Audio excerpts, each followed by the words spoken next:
Ligou o outro aparelho? Estamos ao vivo na tarde desta quinta-feira, hoje, dia 14 de novembro de 2024. Nós estamos aqui na sede da APM-DEFESP, Associação dos Policiais Militares com Deficiência do Estado de São Paulo, onde, mais uma vez, nós vamos falar sobre saúde, sobre prevenção, sobre a saúde do nosso associado, a saúde da população em geral e, mais especificamente, dentro do Novembro Azul. Nós estamos vivenciando o Novembro Azul e o tema dessa palestra é a saúde do homem no século XXI, dentro da campanha Novembro Azul, que você tem acompanhado aí em todos os momentos. E a APM-DEFESP, como sempre, com o compromisso de oferecer ao associado as informações e, principalmente, a questão da prevenção, que é o momento mais importante, é o que nós vamos destacar na tarde desta quinta-feira, 14 de novembro. Nós vamos falar sobre o câncer de próstata, rim, bexiga, testículos e a bexiga neurogênica. Isso tudo na tarde de hoje, sob a coordenação de Carolina Tchakerian. Nós temos aqui como convidado o médico urologista, Dr. Lucas Salomão, e a assistente social, Sandra Guinem. Já começo pedindo a você, se tiver algum tipo de pergunta para fazer, vai deixando aqui, tanto no Instagram quanto no Facebook. Nós estamos simultaneamente nas nossas duas redes sociais e, em breve, todo o material que está sendo exibido aqui, também no nosso canal no YouTube. É só você acompanhar a APM-DEFESP em todas as mídias sociais. Quero já agradecer a presença do Dr. Lucas, dar boa tarde. Obrigado, Dr. Lucas, por estar conosco e levar essa informação tão importante para toda a população brasileira. Beleza, Abrão, obrigado. É um prazer muito grande estar aqui, onde eu trabalho já há mais de um ano, fazendo esse cuidado da parte da saúde masculina. Aqui a gente faz um trabalho na parte urológica como um todo, e principalmente voltado aos associados aqui, e os seus cônjuges também, que precisam de um médico urologista fazendo o cuidado de toda a saúde envolvendo a parte de saúde geniturinária, enfim, que contempla aí os nossos associados, né? Então é um prazer muito grande estar aqui hoje. Legal, obrigado, doutor Lucas. Sandra, mais uma etapa, é a quarta palestra que nós estamos realizando no segundo semestre, e o assunto hoje é o Novembro Azul, uma campanha que toma sempre mais força, mas ainda o Novembro Azul não é tão forte quanto ao Outubro Rosa. Mas vamos falar de Novembro Azul. Seja bem-vinda, Sandra. Obrigada, Abrão. Boa tarde a todos. Abrão, eu estou vindo hoje um pouco mais como sexóloga, né? Estou fazendo uma pós-graduação em sexologia,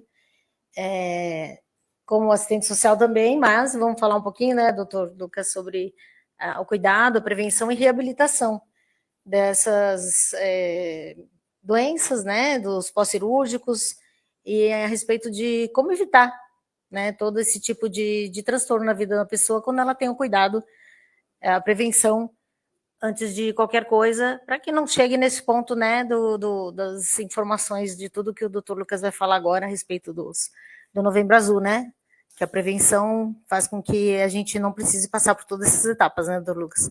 Então, vamos falar um pouquinho, o doutor Lucas vai falar e a gente vem em seguida falando a respeito da prevenção em relação à sexologia.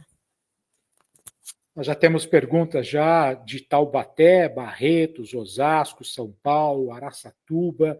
O senhor João Alberto já está com a gente, Natália Vasconcelos, Valdecir Almeida, Nilton Barbosa, Lauro Batistella, Simone Paiva, já encaminharam perguntas que nós vamos, ao final desse tema, debater, tanto com o Dr. Lucas quanto com a Sandra Guinem. Mas eu quero já começar a pedir para o Dr. Lucas. O Dr. Lucas tem aí para falar sobre a saúde masculina, não é? E depois nós temos as perguntas para fazer para o Dr. Lucas.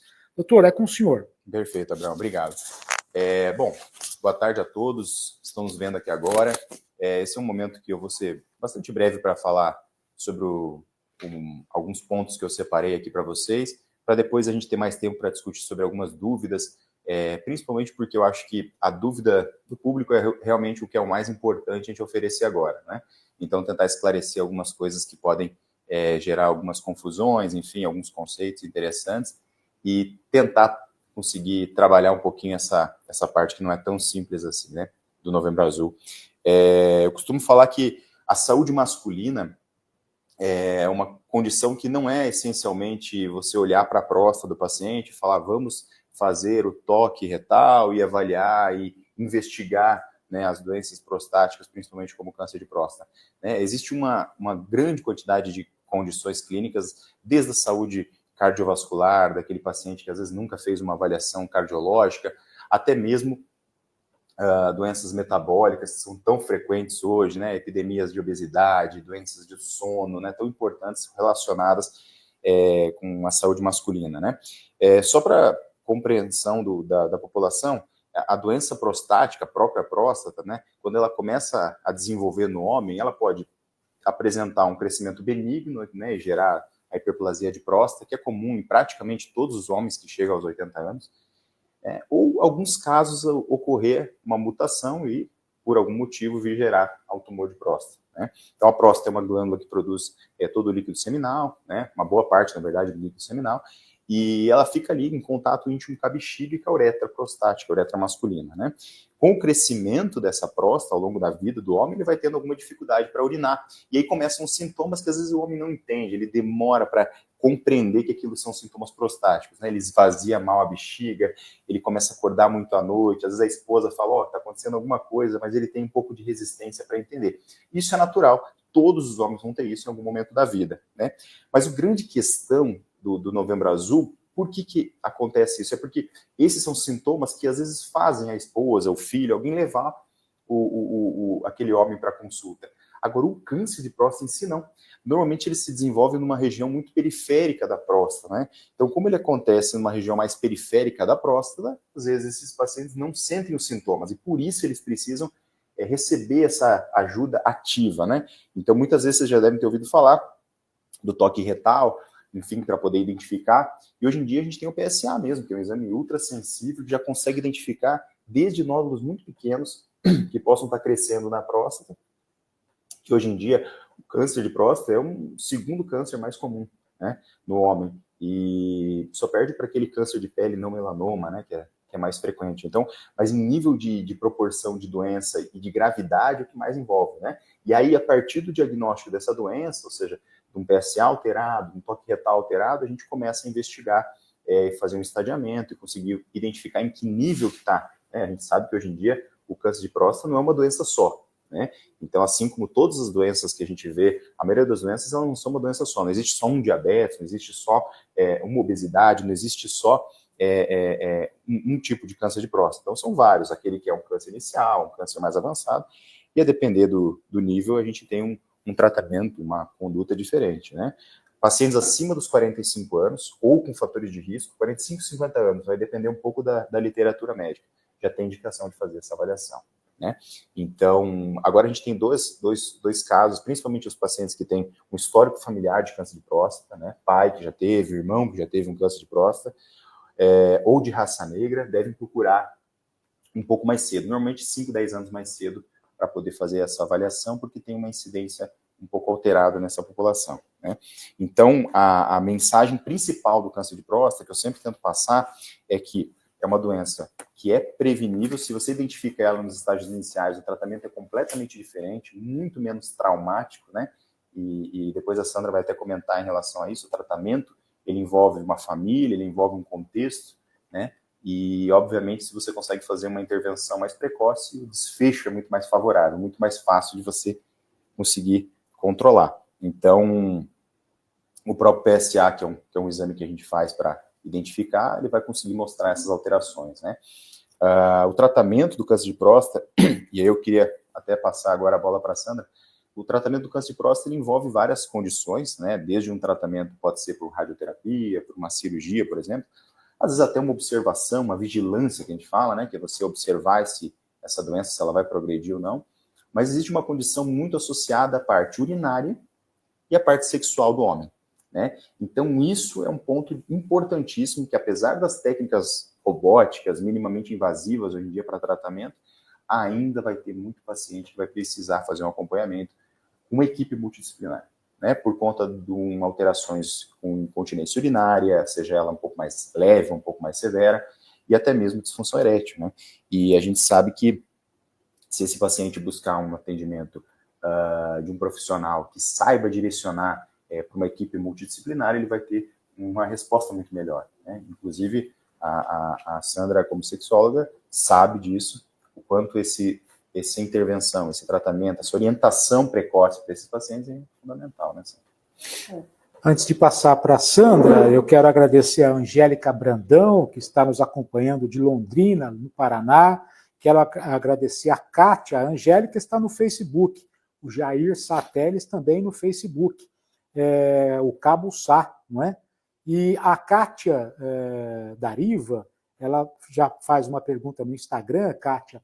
Daqui a pouco o Dr. Lucas vai responder uma pergunta muito parecida, né? A Kátia fala de que o esposo dela tem 71 anos e ele fica muito tempo sentado em uma bicicleta, se isso pode facilitar o sintoma e tal. Nós temos uma pergunta muito idêntica à que a Kátia fez e que nós vamos passar para o Dr. Lucas daqui a pouco. Quero só pedir licença ao Dr. Lucas, vou passar o microfone para a Sandra, quero agradecer ao presidente Antônio Figueiredo Sobrinho, ao vice-presidente Vladimir, por estar oferecendo essa troca de informações, não só com o nosso quadro associativo, mas com toda a sociedade que está nos acompanhando de uma rede aberta.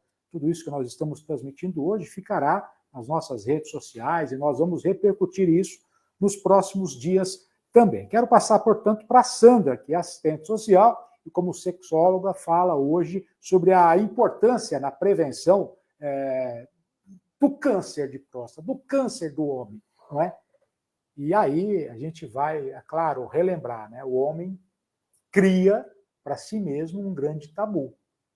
E este tabu de hoje pode ser um problema agravado no amanhã. E aí a gente fala de prevenção. Sandra, é com você, Sandra. Então, doutor Lucas, eu gostaria de interagir um pouco com o senhor em relação a essa história, né, dos homens em si. Que, como sexóloga, né, que a gente recebe muitas vezes a esposa no consultório e diz assim: doutora, meu marido está se comportando diferente, acha que às vezes que ele está evitando algumas situações e tudo mais, achando que ele está tendo um comportamento diferente, e o homem não se manifesta, o homem não fala a respeito da situação que ele está passando, ele não procura o médico. Existe também o medo dele imaginar que ele está com algum problema na próstata, mas ele não quer procurar um profissional e ele não sente vontade de procurar esse profissional. E o medo, inclusive, que a gente escuta dizer de que se eu procurar esse profissional e tiver um problema de próstata, com certeza eu terei uma disfunção erétil. Com certeza eu terei aí depois algum tipo de perda urinária, né? Então, eles evitam também de procurar um médico para não ver essa situação pós-cirurgia, vamos dizer assim, que se tiver realmente que fazer uma cirurgia para retirada de próstata, eles não querem nem pensar nesse assunto, porque acha que depois vai perder a masculinidade, ele vai deixar, depois ele vai estar numa condição de que ele não gostaria de estar. E aí, o que normalmente o sexólogo faz, né? Que as pessoas não sabem, inclusive, que procuram um sexólogo, para ele identificar, né, a situação que está acontecendo e dizer assim: olha, o senhor precisa procurar os profissionais, que aí eu vou citar esses profissionais, e eu quero que o senhor me diga se acha que tem que ter algum profissional a mais, mas no fim o sexólogo, que ele é a pessoa que vai indicar os profissionais, né? O fisiopélvico, que eu quero deixar para o final, que ele é o mais importante, eu acho, nessa história, né? O ginecologista, o urologista, existe o psiquiatra, o psicólogo, o nutricionista, terapeuta holístico, tem o preparador físico, né? E o endocrinologista. Todos esses profissionais estão envolvidos na prevenção em relação ao homem ou em relação à mulher, principalmente quando acontece a andropausa ou quando acontece a menopausa. que eu acredito que seja quando começam mais esses problemas, começar a perceber que existe algum tipo de problema físico, mas nessa idade, que começa realmente a perda de hormônio, né? O envelhecimento, a perda de colágeno, tudo isso afeta e faz com que o assoalho pélvico fique mais flácido, que eu quero falar um pouquinho disso depois também, e que comecem também a desenvolver algumas desses sintomas que estão relacionados com diabetes, estão relacionados com a parte psicológica, estão relacionados com com as disfunções, porque a gente está perdendo toda essa elasticidade, né, muscular, e acaba que eles não procuram um atendimento, e a importância que eu acho de procurar todos esses profissionais é saber, e é isso que eu quero falar daqui a pouco, saber que o pós, ele pode sim ter uma qualidade, né? Pode sim ter uma qualidade de vida, porque a prevenção, ela vai fazer com que? Ela vai fazer com que, mesmo que exista um câncer de próstata, que o homem tenha qualidade de vida depois disso. Só que ele precisa saber o passo a passo disso, né? Para não ter tanta perda urinária, a incontinência, para não ter incontinência fecal, para não ter as disfunção erétil, né? Que existe sim os profissionais que podem ajudá-los para que eles tenham uma qualidade de vida após, que tenha praticamente 100% de eficácia. Mas eles precisam procurar o profissional adequado. E o sexólogo normalmente faz esse trabalho. Ele faz o trabalho de orientar, claro que dentro dos sintomas que são falados e do que a pessoa está passando, a gente vai dizer para ele, olha, você precisa de um endócrino, de repente emagrecer, cuidar de um diabetes, precisa de um psicólogo para cuidar da parte emocional, porque tudo isso afeta demais. Como o senhor disse, a família, a esposa, normalmente, o marido, o companheiro, tem que estar envolvido, saber o passo a passo disso tudo, de uma reabilitação depois de uma retirada de próstata, do passo a passo que ele tem que fazer, e isso é importantíssimo, doutor, você pode falar disso também, cada etapa que ele tem que passar para que a disfunção ele não tenha uma disfunção erétil, se for feito exatamente essa etapa, que quem tem esse conhecimento é o sexólogo e é o fisioterapeuta pélvico. Ou seja, precisa ter esse conhecimento. A população não tem esse conhecimento. Então, essa falta de informações faz com que a pessoa tenha um medo e que, no final, ele perca toda a função porque não procurou o profissional adequado. Sendo que existem vários profissionais que podem fazer com que essa reabilitação aconteça da melhor forma possível. Então, eu gostaria de depois falar a respeito desse assoalho pélvico, acho que pode seguir, Abraão, de repente, e a gente falar depois do assoalho pélvico, de algumas coisas também que causam as disfunções e da prevenção a respeito. Tudo bem? Bom, doutor, dentro disso que a Sandra comentou, eu acho que o senhor tem alguma coisa para acrescentar, para a gente poder devolver a ela. Claro. Eu acho que, assim, toda a questão que a Sandra comentou envolve uma interação muito grande entre os profissionais, né? Porque a partir de um diagnóstico de alguma doença, seja ela um câncer de próstata ou seja ela uma disfunção erétil, né? Independente da idade, ela envolve diversos profissionais trabalhando junto para conseguir melhorar aquela qualidade de vida, né? Eu sempre falo, quando eu dou uma aula sobre câncer de próstata, que você fazer um tratamento para um paciente que tem um câncer de próstata multiprofissional, multimodal, que a gente fala muito sobre isso, envolvendo um profissional que faça uma reabilitação pélvica, né? Às vezes até mesmo pré-cirurgia, que tenha o seu diabetes, por exemplo, compensado com o endocrinologista, né? Então, que ele tenha um suporte psicológico e psiquiátrico, né? Dependendo do que ele está passando, né? Porque às vezes aquela doença ela não chega no momento que às vezes ele está bem, às vezes ele está passando já por um processo, né? Então, esse paciente que ele tem toda essa abordagem é muito diferente daquele que só tem uma abordagem com um único profissional, que às vezes faz uma cirurgia ou uma radioterapia e não fala mais nada sobre isso, né? Então ele vai ter uma evolução, sem dúvida, muito mais favorável, né? Então toda essa comunhão desses tratamentos, desses cuidados é fundamental. Equalizar o sono do paciente, a obesidade, tudo isso junto, obviamente, quando é bem conduzida, ter um desfecho muito melhor, sem dúvida, né? Da Raquel Vitiello também nos acompanhando pelo Facebook, pessoal aqui, tanto pelo Instagram quanto pelo Facebook. Estou aqui olhando as duas telas aqui para poder atender a todos que estão nos acompanhando. Quero parabenizar a equipe multidisciplinar da PMDFESP, onde tanto na sede central quanto nas representações, vários profissionais prontos para atender tanto o associado quanto o dependente dele.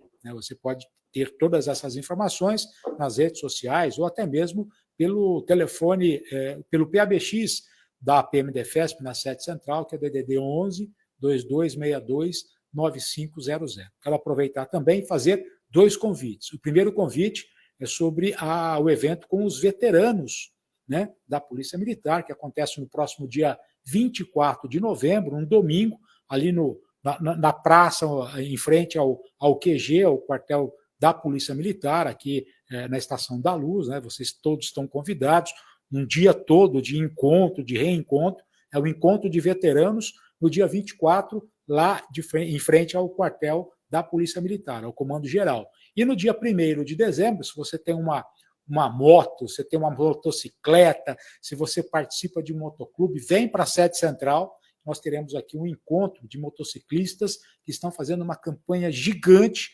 arrecadando doações para a PMDFESP. Então, 2 datas e que nós estamos convidando vocês. Dia 24 de novembro, lá em frente ao Comando Geral da Polícia Militar, e depois no dia 1º de dezembro, na sede central da APMDFESP. Bom, vou devolver para a Sandra, e aí agora a Sandra tem aí para poder falar, enquanto assistente social da PMDFESP, para falar sobre essa questão do Novembro Azul, dessa prevenção necessária.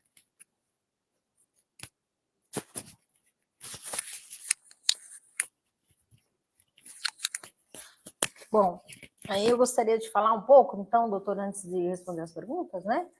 A gente podia falar sobre o assoalho pélvico. Pode ser? Certo. Eu preciso que as pessoas entendam em relação aos cuidados com o assoalho pélvico, porque eu acho que é a primeira condição de a gente evitar várias disfunções e incontinências, né, em relação ao assoalho pélvico. E depois a gente explica o porquê que estamos falando a respeito disso. Como vocês estão vendo aí na figura, nós temos uma musculatura que ela vem do abdômen e ela vai até lá, a parte de trás, né, a parte anal, que essa musculatura toda segura esse assoalho pélvico, certo? Me corrija se eu estiver errada. Perfeito. E essa musculatura toda, ela precisa ser trabalhada, porque ela estando flácida, faz com que o assoalho pélvico, que é uma estrutura que ele segura a musculatura, certo? Segura todos os órgãos, né? A fáscia, né? E essa musculatura, ela faz com que cada órgão esteja no lugar certo, certo? Então, quando a gente tem uma flacidez, a gente tem perda de colágeno, tem andropausa, tem menopausa, a gente vai perdendo esse colágeno, vai perdendo um pouco dessa estrutura. E essa estrutura, ela precisa sim ser trabalhada, muito trabalhada, porque é ela que vai fazer com que várias disfunções não aconteçam ou tão rápido, ou não aconteçam, pelo fortalecimento dessa cinta toda, dessa parte toda muscular que ela liga de uma parte importante, né, para segurar esse assoalho pélvico. E aí, falando a respeito dessa parte toda do assoalho pélvico, por que eu acho importante? Porque, às vezes, o que acontece, e aí vamos entrar no mundo feminino, às vezes a pessoa chega para mim e fala assim, Sandra, eu tô tendo um pouco de perda de urina. Então eu preciso procurar uma ginecologista, um urologista, que eu vou precisar fazer uma cirurgia, um sling, já imaginando que vai fazer um períneo, que vai fazer alguma cirurgia que vai ter que dar uma condição para ela dessa perda de urina.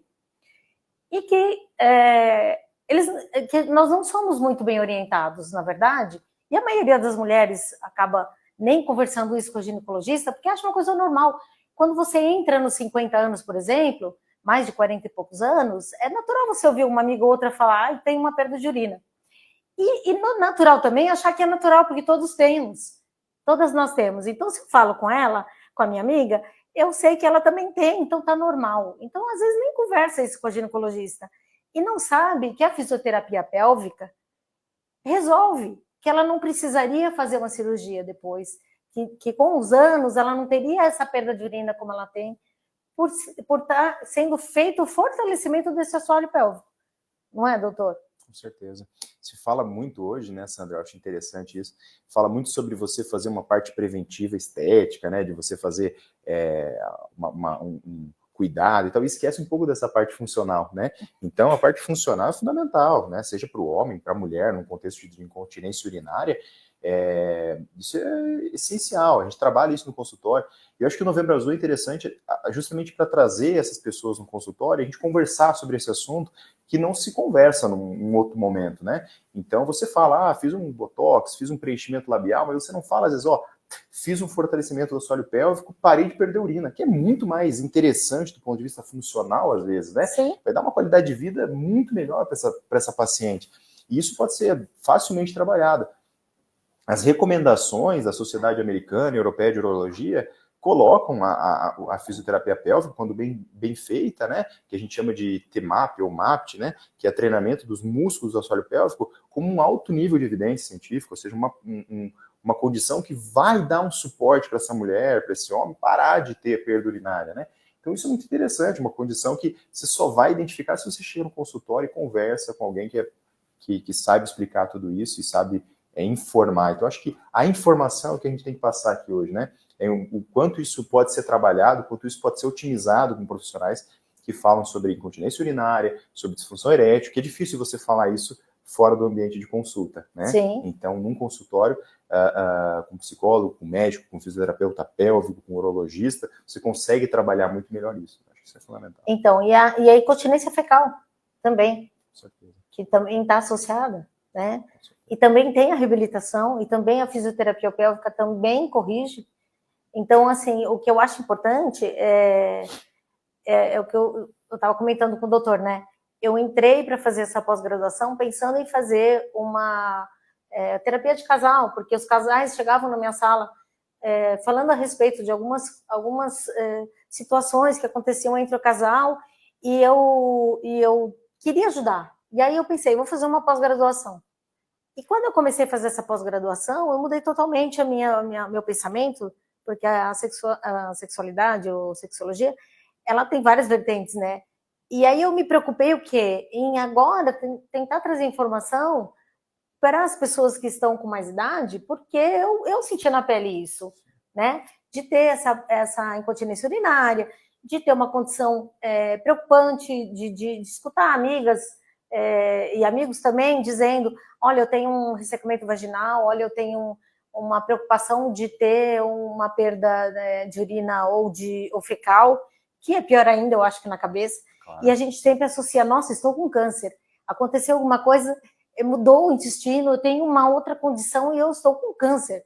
Mas necessariamente não é. E a gente desconhece, e a gente não tem um profissional, vamos dizer, temos profissionais, claro, competentíssimos, mas grande parte não é também, para dizer assim, olha, isso não é o fim do mundo, e se você não vai ter isso, você vai fazer uma fisioterapia pélvica, você vai fazer uma reabilitação, e essa reabilitação vai te devolver a tua vida, a tua capacidade.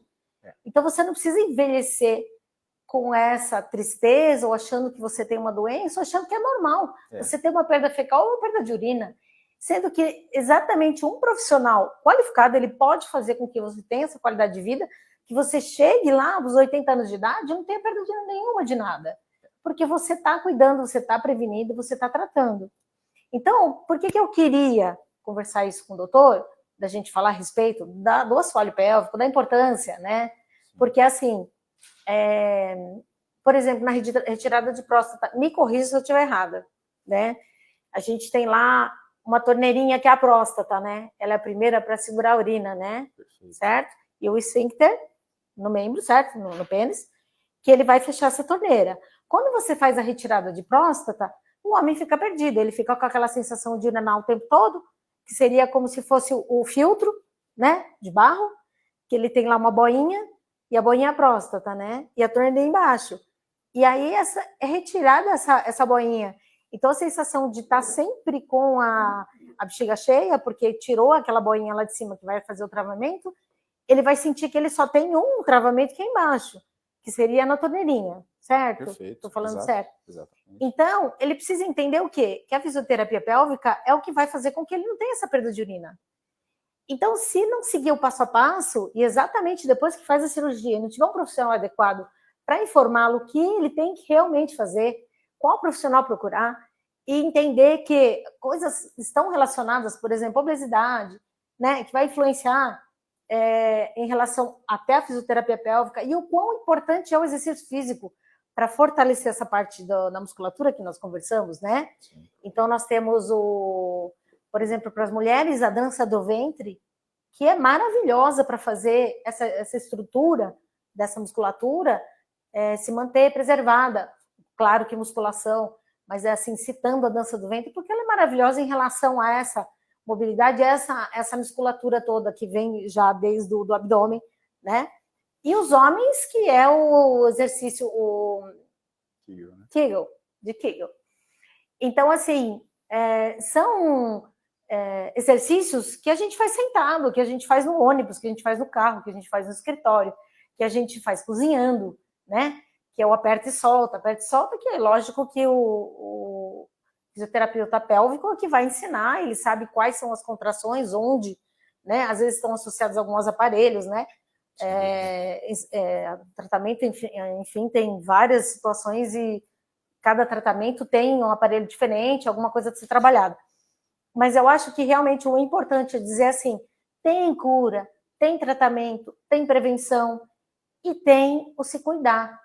E a gente precisa saber, sim, que a gente pode passar uma velhice, a gente pode passar um pós-cirurgia de retirada de útero, retirada de próstata, e ter, sim, uma qualidade de vida, qualidade sexual, principalmente. Porque o medo é não ter a qualidade sexual, né? Não ter a vida sexual. E se seguir passo a passo após uma cirurgia, seguir passo a passo exatamente cada profissional que ele tem que dizer, quais são as etapas que ele tem que fazer, ele não vai perder nada da qualidade de vida e minimizar completamente todas as preocupações, né, que a pessoa tem quando ela tem algum tipo de disfunção. Com certeza. Sem dúvida. Olha, aí a conversa da Sandra, que é assistente social, sexóloga, Dr. Lucas Salomão, médico urologista, nesse bate-papo na tarde desta quinta-feira, falando sobre o Novembro Azul, falando sobre tantos assuntos que ainda são polêmicos e ainda considerados como tabu, né? Mas vamos tentando. Você está nos acompanhando. Para você, o que eles estão falando aqui está servindo exatamente para aquilo que você está vivendo no dia a dia? Então, o alerta é esse, o momento é esse de fazer esse momento da sua reflexão para você buscar ter qualidade de vida, buscar prevenção. Vamos às perguntas? Podemos ir às perguntas? Tem uma pergunta para a Sandra aqui no Instagram, da Kátia, mas eu vou começar fazendo a pergunta de Taubaté, do João Alberto, para o Dr. Lucas Salomão, nosso médico urologista. Se bem que hoje é o Dia Mundial do Diabetes, hein? Hoje é o Dia Mundial do Diabetes, todo mundo falando de diabetes, dessa doença silenciosa, dessa doença que muitas pessoas, quando descobrem o diabetes, já teve aí algumas sequelas dela, né? E é tão simples você detectar o diabetes. Então vamos aproveitar no Novembro Azul, alertar sobre a questão do diabetes. O João Alberto pergunta se as pessoas com diabetes têm mais probabilidade para ter qualquer tipo de câncer.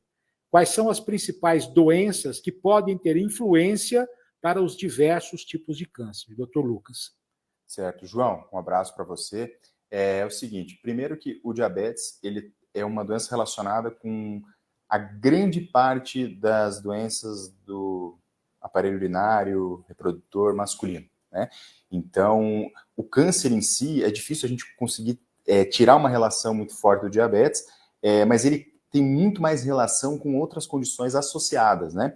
Então, por exemplo, o diabetes está totalmente relacionado à parte de disfunção renal dos pacientes, está relacionado altamente aos níveis de disfunção erétil dos homens. Então, a síndrome metabólica relacionada à obesidade. Então, ele está relacionado a muitas condições clínicas naturais do homem, né? Então, sem dúvida nenhuma, além de ser o dia do diabetes, eu faço rotineiramente exames e investigação clínica, porque muitas vezes um paciente chega para mim no consultório, os exames de próstata, de saúde masculina estão bons, porém ele já está com diabetes, o início de um diabetes, e aí eu consigo, ali naquele momento, já ligar para o endocrinologista e falar, eu preciso de você para atuar comigo e controlar essa doença que é tão importante, silenciosa, talvez uma das doenças mais importantes aí que a gente tem aí no século XX, que a gente está agora, no século XXI, uma das doenças mais relevantes aí do ponto de vista de complicações que ela pode gerar, sem dúvida. Para vocês terem uma ideia, a associação, a APMDefesp, a Associação de Policiais Militares com Deficiência, nós temos muitos casos aqui de associados que sofreram amputações em função da consequência do diabetes. Quando a pessoa descobre, já está com problemas no pé, no dedo, e aí vem a amputação. Muitos dos nossos associados com deficiência estão numa cadeira de rodas em função do diabetes. A Kátia Soares faz uma pergunta aqui pelo Instagram, que também já está aqui com... Isso. Ela pergunta se o câncer de próstata é mais comum em alguma faixa etária. Eu tenho uma pergunta também aqui do Newton, do Valdecir Almeida, que é de Osasco. A mesma pergunta que a Kátia Soares. Com o passar dos anos e estudos da medicina, a idade para se iniciar a fazer os exames de próstata teve alguma alteração? Tenho 32 anos, tenho problemas com pressão arterial e colesterol alterado. Já devo iniciar o acompanhamento? É a pergunta da Kátia e também do Valdecir de Osasco. Perfeito. Eu costumo dizer que a saúde masculina não tem data. Você tem que, assim, o quanto antes você chegar no urologista, é melhor, né? Então, nós temos doenças da infância, da adolescência, né? Então, sem contar na parte que você faz de prevenção. Então, isso é muito interessante. Em relação ao câncer de próstata, em específico, a gente sabe que ele começa geralmente a partir dos 50, 60 anos, né, onde começam a fazer os diagnósticos, né? Então, a gente sabe que antes disso é muito raro, muito incomum acontecer. Então, a partir dessa faixa etária, onde é mais importante você iniciar o rastreamento para o câncer de próstata em específico.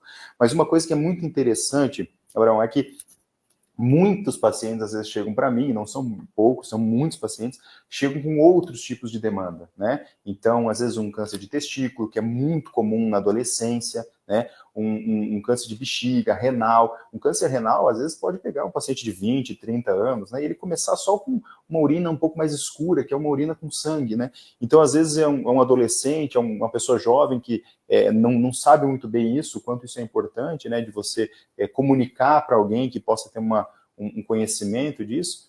Então, às vezes, é um primeiro sinal de que ele pode estar com uma doença mais grave, né? Então, eu costumo falar, realmente, para prevenção de câncer de próstata em si, a partir dos 40, 45 anos, a gente começa a fazer os exames, mas a gente sabe que quanto antes você buscar um urologista, melhor. A 30 anos, você com certeza já vai ter diagnósticos aí de diabetes, de doenças cardiovasculares, como hipertensão, até mesmo disfunção erétil psicogênica, que é muito comum hoje. Então, isso é algo que é interessante ser abordado. Legal. Eu tinha uma pergunta aqui no Instagram, eu não sei o que aconteceu, ela era uma pergunta para a Sandra, e ela não está mais aqui, mas eu vou encontrar aqui a pergunta que fizeram para a Sandra. Opa! Após uma cirurgia para tratamento de câncer de próstata, as funções sexuais voltam ao normal, ou seria necessário algum tratamento em paralelo? Já respondeu, né, Sandra? Já respondi. Eu já respondi, mas, assim, especificamente, existe um passo a passo, com massagem, com uma reconexão com o corpo, né? A gente acaba tendo que fazer uma reconexão com alguns tipos de tratamento, que, como eu tinha dito anteriormente, que o sexólogo e o fisioterapeuta pélvico sabem desse passo a passo, o urologista também, muito provavelmente, mas precisa ser feita uma reconexão com o corpo do membro, né, com o corpo e com a mente, E essa reconexão existe sim um passo a passo, que a gente normalmente leva uns 3 meses para fazer. É um passo a passo importante, importantíssimo, porque vai fazer com que a disfunção erétil não aconteça ou não aconteça tão... a porcentagem de melhora e de cura seja maior, né? Então, existe sim, né? É super importante procurar um profissional para isso, né? Não vem ao caso a gente falar agora, porque também são massagens íntimas e tudo mais, né? E aí o sexólogo e o urologista e o fisiopélvico, eles conseguem passar sim esse tratamento. Estamos caminhando já para a resposta de quem encaminhou as perguntas antes para a gente. Quero lembrar que a transmissão de hoje, né, essa série de palestras, tem a coordenação da Carolina Tchakerian, e conosco hoje o Dr. Lucas Salomão, médico urologista, e a Sandra Guiné, assistente social e também sexóloga. E você, que é um policial militar, você pode ter acesso a todas essas informações, a todos os atendimentos que a PMDFESP oferece, sendo você um associado. Nas nossas redes sociais tem, inclusive, como você se associar em fazer parte dessa família. A Natália Vasconcelos, de Barretos, pergunta ao Dr. Lucas: muito se fala sobre o câncer das mulheres, principalmente o de mama, mas por que a doença que atinge os homens não tem tanta repercussão? Certo. Veja, olha que interessante essa pergunta, né? Existe dentro do Outubro Rosa, que se fala sobre prevenção de câncer de mama, uma abordagem sobre o câncer de mama no homem. Porque isso existe também, é uma porcentagem muito menor, mas a gente sabe que existe, identifica, e às vezes é até um pouco mais grave, dependendo da época do diagnóstico, né? Então, isso é relevante.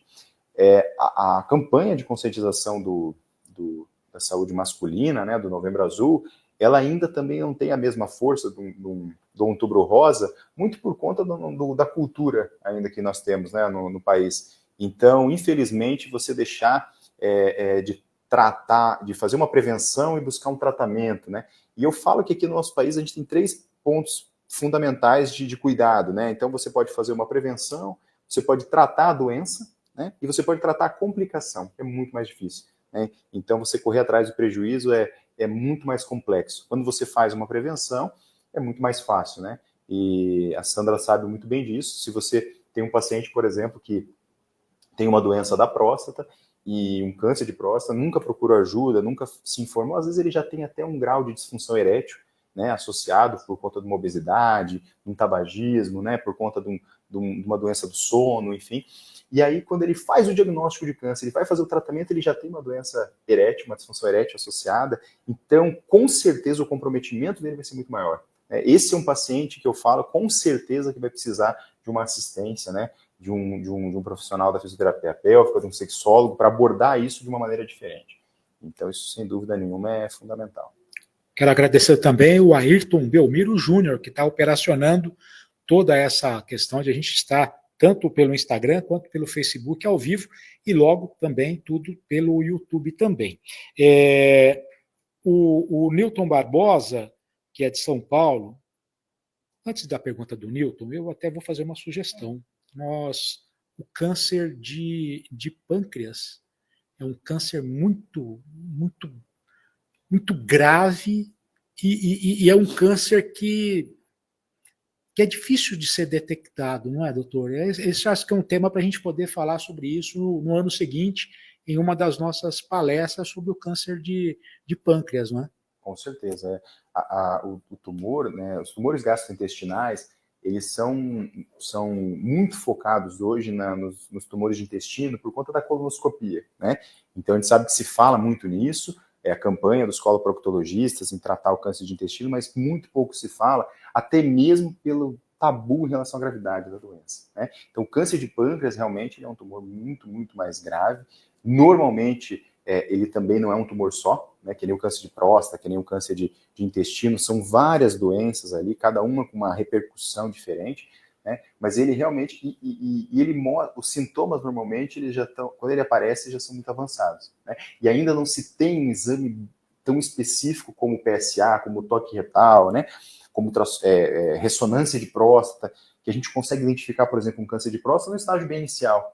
Você deve ter já ouvido falar muito de vários pacientes que fizeram tratamento para câncer de próstata e estão tendo uma vida normal já, 5, 10, 20 anos. Né? O câncer de pâncreas é muito mais difícil. Né? Você fazer o diagnóstico, e às vezes os sintomas, o paciente começa a ter o que a gente chama de icterícia, aquele amarelão, né? E aí a doença já está muito avançada, é mais difícil. Um tema para a gente sugerir para a doutora Carolina Tchakerian para o próximo ano. Vamos fazer a pergunta do Newton Barbosa, que é de São Paulo, que é uma pergunta de muitos dos nossos associados. Sou cadeirante. Pelo fato de ficar muito tempo na mesma posição e sempre na cadeira de rodas, tenho mais chance de ter o câncer de próstata? Certo. Olha que pergunta interessante, né? O Newton, né? Newton Barbosa. Muito interessante essa pergunta, Newton.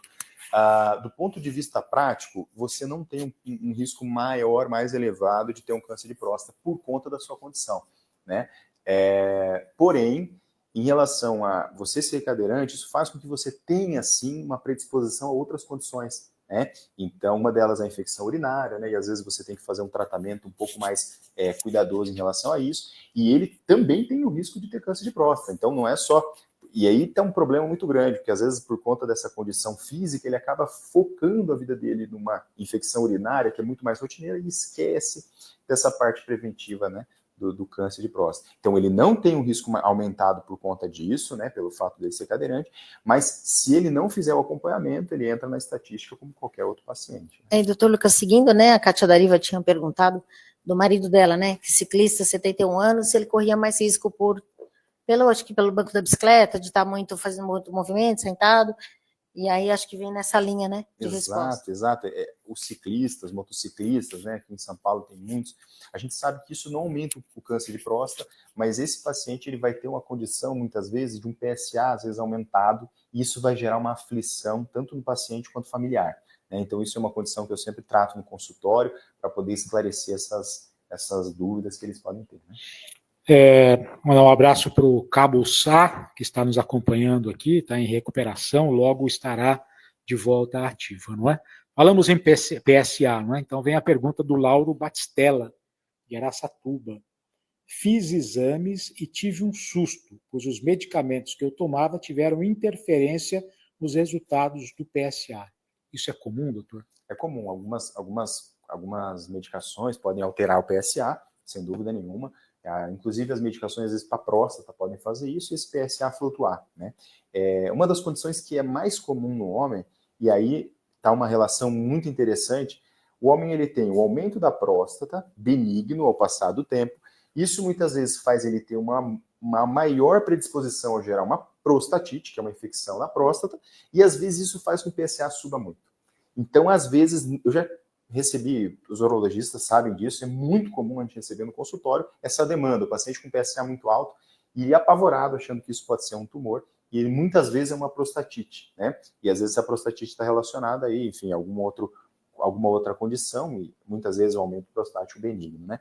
Então, realmente, o PSA, ele é ultrassensível, muitas vezes hoje no laboratório é ultrassensível, então qualquer alteraçãozinha específica da próstata em si, inclusive mesmo masturbação ou até mesmo alguma outra prática, pode promover essa elevação do PSA. Vamos para a última pergunta, já finalizando essa rodada sobre a saúde do homem no século XXI, dentro do Novembro Azul. A Simone Paiva, de São Paulo. A demora de atendimento na rede pública é um dos principais fatores de falecimento de homens pelo câncer de próstata e de outros também? Pergunta da Simone, doutor. Excelente, Simone. Olha, infelizmente, nós não temos condição ainda de oferecer o melhor exame para toda a população. Né? A gente sabe que hoje em dia estamos, independente da região onde você esteja, sempre existe uma região um pouquinho mais carente, um pouco mais difícil de chegar à assistência médica. Né? E assistência médica especializada é muito mais difícil ainda. Né? Seria muito interessante se nós conseguíssemos fazer exames de rastreamento, né? Exames como toque retal, PSA, até mesmo ressonância, que é um exame um pouco mais caro, para uma boa parte da população, mas infelizmente não é isso que acontece. E às vezes esse paciente ele acaba ficando, e aí quando ele vai fazer um exame, já realmente a doença já está muito avançada, né? Então, isso é muito difícil. Por isso que eu sempre comento, eu volto a enfatizar naquela questão de você buscar assistência mais cedo possível, né? Se você busca assistência mais tarde, às vezes você não tem nenhum conhecimento daquilo, a partir dos 60, 70, 80 anos, se você identifica uma doença mais avançada, é muito mais complicado, né? Agradecer a todos que estão no Instagram, também no Facebook, ao João Alberto de Taubaté, a Natália Vasconcelos de Barretos, Valdecir Almeida de Osasco, Newton Barbosa de São Paulo, Lauro Batistella de Araçatuba, Simone Paiva também de São Paulo, a Pri Noni, 54, chegou com a gente aqui também no Instagram. Quero agradecer a todos. Quero passar para a Sandra já, para a gente encaminhar para o final desse bate-papo, deste alerta, desse momento de prevenção, falando sobre a importância do Novembro Azul e a importância da associação sempre estando ao lado do associado. Com você, Sandra. Bom, eu acho que eu gostaria de finalizar dizendo a respeito da importância da família e da importância da comunidade em si, né? De buscar atendimento onde existe atendimento, como aqui na PMDFESP, né? Com alguns profissionais aqui, como o Dr. Lucas, extremamente capacitados para trabalhar com a prevenção e reabilitação, né? E o amor, né? O amor da família, de quem está, do companheiro ou companheira que está junto, da preocupação, de detectar antes sempre, de estar sempre prevenindo, para depois não ter que remediar, né? Já diz o dito popular. E, assim, sempre que a gente se preocupa com o nosso corpo, com o entendimento, né? Quando a gente entende como é que funciona, é mais fácil da gente se prevenir. Então, assim, prevenção é sempre o primeiro e último passo, né? Muito obrigada e boa tarde a todos.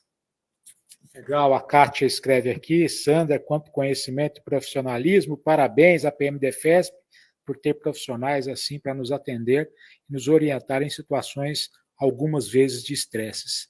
Jorge Terabi também, Sandra, parabéns. Quero dizer o seguinte, só para fazer um parênteses, quem é associado da PMDFESP, né, quem contribui mensalmente com a PMDFESP, pode contar com o atendimento do Dr. Lucas aqui na sede central e de outros profissionais, e não há nenhum custo adicional para você que é associado. Você vai passar pela consulta, não só com o Dr. Lucas, com mais uma série de outros profissionais, e isso já está embutido na mensalidade que você paga mensalmente. E não só para você, para os seus dependentes também. Pai, mãe, cônjuge, filhos também podem ter esse tipo de atendimento. No entanto, nós falamos sobre a saúde da criança, nós falamos sobre a saúde da mulher, nós falamos sobre a prevenção ao suicídio durante esse ano todo, com profissionais que estão aqui na nossa sede central ou nas representações à sua disposição. Então, Lucas, muito obrigado. Eu acho que está feita a nossa parte dentro desse Novembro Azul, que é oferecer a informação, que é dar a ferramenta para a pessoa buscar a prevenção. Obrigado, viu, doutor Lucas? Abraão, obrigado. Sandra, mais uma vez, obrigado. Realmente, eu acho que a Simone Paiva fez uma pergunta legal, interessante, só finalizando. Realmente, a assistência hoje nem sempre é tão simples assim, e aí quando nós temos uma instituição, né, uma associação que consegue fazer isso, promover isso para a família de todo aquele policial, acho que isso é fundamental, né? Então, eles têm à disposição especialistas aqui que trabalham cada um na sua área, em conjunto, para trabalhar com o melhor que a gente tem hoje para oferecer para essas pessoas, né? Então, eu acho que a informação está aí, né? A informação está aí e você pode, sempre que precisar de alguma ajuda, encontrar alguma alternativa para um sofrimento, para alguma doença, né? A gente está aqui à disposição, mas lembrando, reforçando o que a gente comentou, né? A prevenção, ela sempre vai ser o caminho mais suave, mais tranquilo, para encontrar uma alternativa para os seus problemas aí na vida, né? Legal. Muito obrigado, doutor Lucas Salomão, médico urologista. Obrigado, Sandra Guinem, assistente social. Obrigado a Carolina Tchakerian, que fez a coordenação de todo esse evento. Obrigado a toda a diretoria da PMDFESP. Obrigado a você que nos acompanhou pelo Instagram e pelo Facebook. Acompanhe todas as nossas redes sociais, que você sempre tem informações importantes como essa. A PMDFESP, além de ter os profissionais à sua disposição aqui, possui várias parcerias que podem facilitar você também na sua cidade a encontrar ajuda no momento necessário. Muito obrigado a todos vocês, um excelente final de semana, um excelente feriado. Encontro marcado, dia 24 de novembro, encontro de veteranos lá no quartel-general da Polícia Militar, e dia 1º de dezembro, encontro dos motociclistas na nossa sede central. Muito obrigado a todos vocês, boa tarde, até o próximo evento, até mais.